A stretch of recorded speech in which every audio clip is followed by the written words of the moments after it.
Bismillahirrahmanirrahim. Assalamualaikum warahmatullahi wabarakatuh.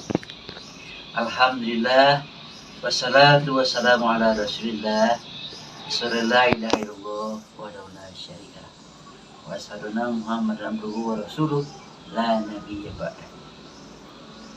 Buat para jomblo yang ingin mendapatkan tip bagaimana caranya supaya bisa cepat untuk mendapatkan jodoh. Namun sebelumnya pertanyaan yang sering ditanyakan oleh orang-orang yang ada di sekitar para jomblo pasti menanyakan, kapan nikah? Kapan kita akan memakai baju merah, sudah baju merah? Lalu jawabannya memang sangat susah. Susah-susah gampang kalau ingin menjadi jodoh, atau gampang-gampang susah. Dibilang gampang, nggak terlalu gampang, ada susahnya. Tidak susah juga tidak susah, ada juga gampangnya. Makanya gampang-gampang susah dan susah-susah gampang. Namun bagi para jombloer yang ingin segera menikah, hendaklah menjadikan tolak ukur yang paling utama dan yang paling pertama adalah karena agamanya. Kenapa? Karena Rasulullah SAW bersabda, "Tankihul mar'atul arba'." Nikahilah wanita itu karena ada 4 perkara. Yaitu yang pertama adalah limaliha, karena hartanya. Yang kedua lijamaliha, karena kecantikannya. Dan yang ketiga walisabiha, karena keturunannya. Dan yang keempat adalah karena diniha, karena agamanya. Nah, kalau kita pilih karena cantiknya, cantik itu adalah relatif yang tidak bertahan lama. Nah, waktu muda dia cantik, kulitnya indah, masih bagus, tapi kalau sudah tua hilang kecantikannya. Harta juga begitu. Harta tidak selamanya ada sama dia. Kadang habis digunakan untuk keperluan, kadang juga akan jatuh miskin, maka harta akan hilang. Maka kalau kita cari jodoh karena harta, dia tidak akan bertahan lama. Kemudian karena keturunan juga tidak lama. Keturunan itu karena hanya melihat bapaknya kaya, bapaknya hebat, ibunya orang terpandang, lalu kita pilih dia, itu belum tentu juga akan membawakan kemaslahatan untuk kita. Karena ibunya yang orang berpangkat, bapaknya yang pejabat, dia kan tidak. Nah, maka yang sebaiknya kita cari karena agamanya. Karena agama itulah yang jadi pakainya nanti, baik hidup di dunia maupun akan mencapai kepada kehidupan yang abadi nanti di akhirat. Kata Rasulullah SAW pernah bersabda, "Fasfar bidzatid din tarabat yadaka." Maka carilah seseorang oleh kamu itu yang memiliki agamanya, niscaya kamu akan beruntung. Nah, kalau karena agamanya bisa didapatkan kecantikan karena kita memandangkan agama. Bisa juga dia akan berubah menjadi orang kaya karena Rasulullah berjanji, "Fankihu, nikahilah olehmu wanita itu supaya fa'afniyakum, maka kamu akan dikayakan." Maka kalau kita yakin menikah, maka kita akan dikayakan oleh Allah Subhanahu wa taala. Oleh sebab itu, para jombloer yang berbahagia, untuk mencari jodoh itu janganlah pernah berpikir seperti lagunya Kus Plus pada zaman tahun 70-an. Hidup bujangan. Hidup bujangan memang enak jadi bujangan. Kemana-mana, tak ada yang melarang. Itu memang sebentar. Tetapi tidak benar itu bahwasanya bujangan itu enak. Ya, enak-enak. Karena masak sendiri, nyuci baju sendiri, apa-ngapain sendiri. Akhirnya nanti akan bisa terhasut digoda oleh setan. Bahkan Allah sudah menganjurkan bahwasanya manusia ini diciptakan berpasang-pasangan. Ada laki-laki, ada perempuan, semuanya adalah untuk saling mencintai. Dalam surat Al-Rum ayat 21 Allah sampaikan, yaitu wa min ayatihi an khalaqalakum min anfusikum azwaja litaskunu ilaiha. Jadi salah satu tanda-tanda dari kebesaran Allah adalah ciptakannya pasangan dari jenismu sendiri supaya kamu tenang dan tentram bersamanya. Kemudian jadikan rasa kasih sayang, kemudian rasa tenang bersamanya. Itulah tanda kebesaran Allah Subhanahu wa taala. Para jemaah yang berbahagia.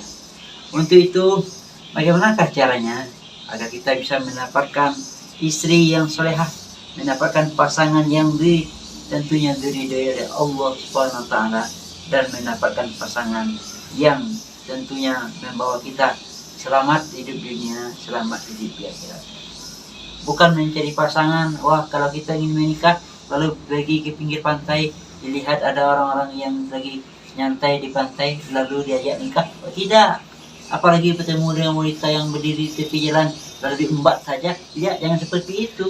Maka kalau seperti itu nanti turunan kita atau anak-anak yang kita hasilkan juga belum tentu baik hasilnya. Maka kalau ingin mencari istri, carilah istri yang bisa menyambung kita hidup di dunia.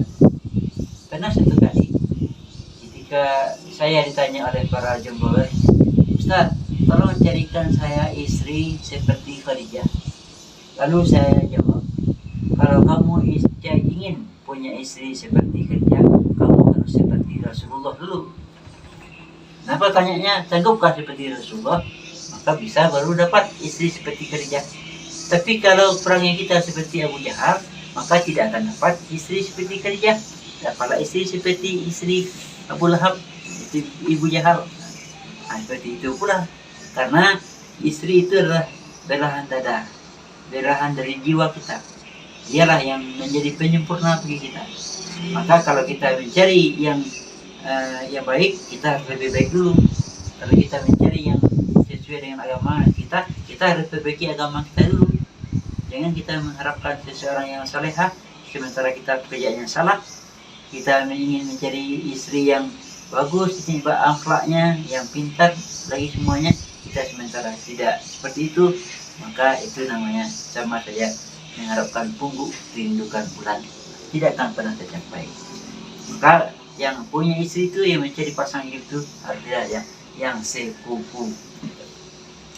Maka yang kita bagi tip pada kesempatan ini adalah bagaimana caranya mendapatkan wanita yang soleh.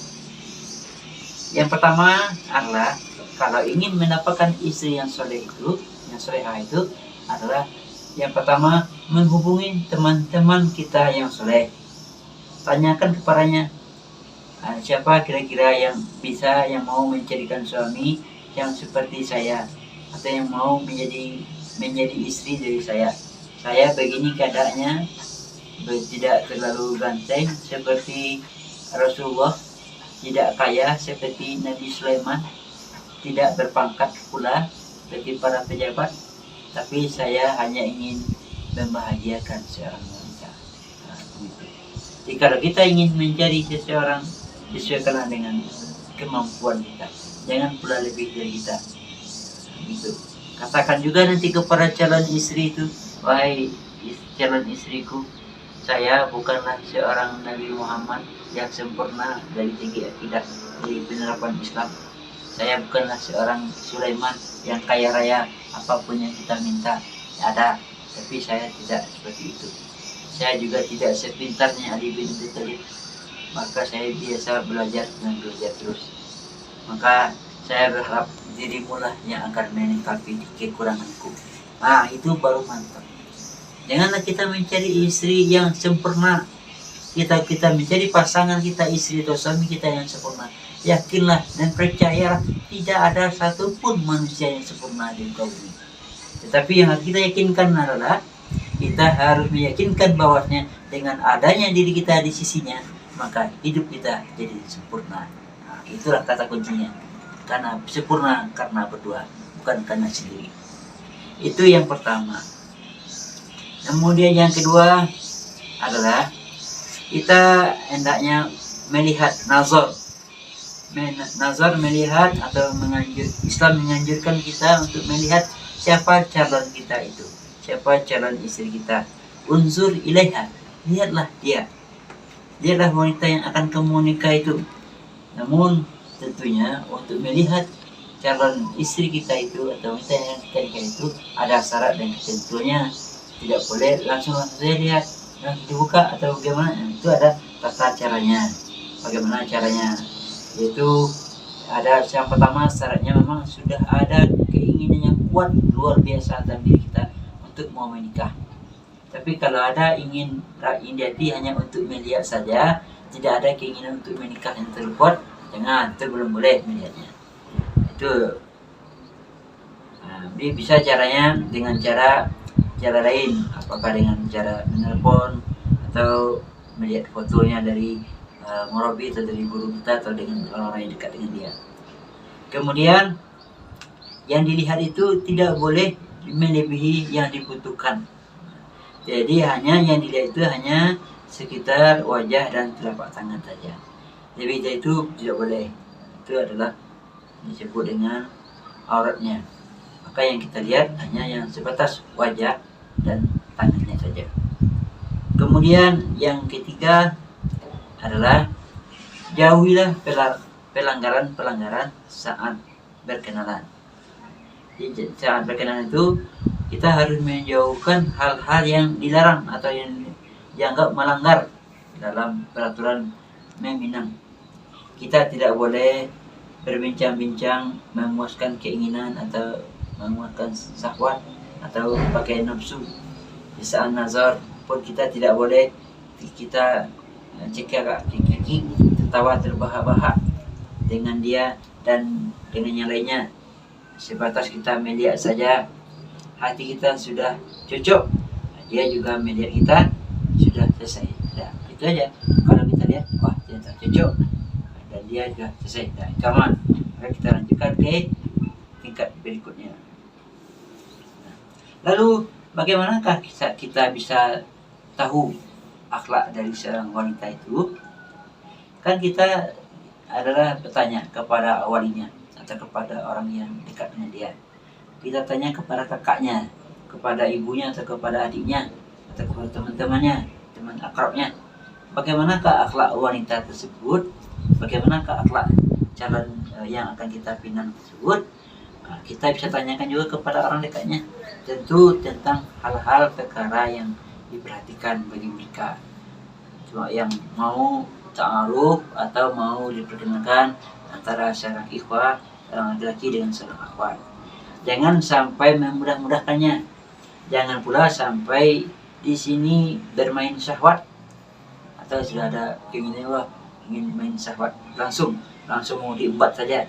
Jangan. Kita semua harus sesuai dengan syariat, bukan sesuai dengan syahwat. Ingat itu, kita harus sesuai dengan syariat, bukan sesuai dengan syahwat. Nah, dari itulah wahai para jombloer, selamat mencari pasangan hidup Anda. Jangan lama-lama ngejomblonya, karena ngejomblo itu enggak enak, hanya tidur sama bantal guling saja. Karena kata Umar bin Khattab, orang yang menunda-nunda nikah itu lepas dia dari dua hal, yaitu apakah dia orangnya impoten atau Anda termasuk yang orang yang fasik, atau yang manakah di antara kedua itu, atau mungkin kedua-duanya. Itulah makanya dianjurkan ya ma'syara sabab man istata'a ila nikah fanikahu wa man lam yang setia wa laisa minni. Wahai masyarakat pemuda, hendaklah barang siapa yang sanggup untuk menikah, hendaklah ia segera menikah. Tapi kalau dia sudah sanggup menikah tapi tidak juga mau menikah, maka dia bukanlah termasuk golonganku, kata Rasulullah SAW. Maka wahai para jombloer, sadarilah bahwa menikah itu adalah sunnah. Menyampaikan setengah agama. Nikah itu adalah nisfuddin. Nikah sebagian dari agama. Jadi berapapun seseorang sudah melaksanakan perintah agama, sudah haji sekalipun, tetapi belum menikah, maka dia belum cukup separuh agamanya. Untuk melengkapkan separuh agamanya itulah nikah. Maka itulah kita harus segera berbuat kebajikan. Wabillahi taufiq wal hidayah. Wassalamualaikum warahmatullahi wabarakatuh. Salam untuk para jomblo.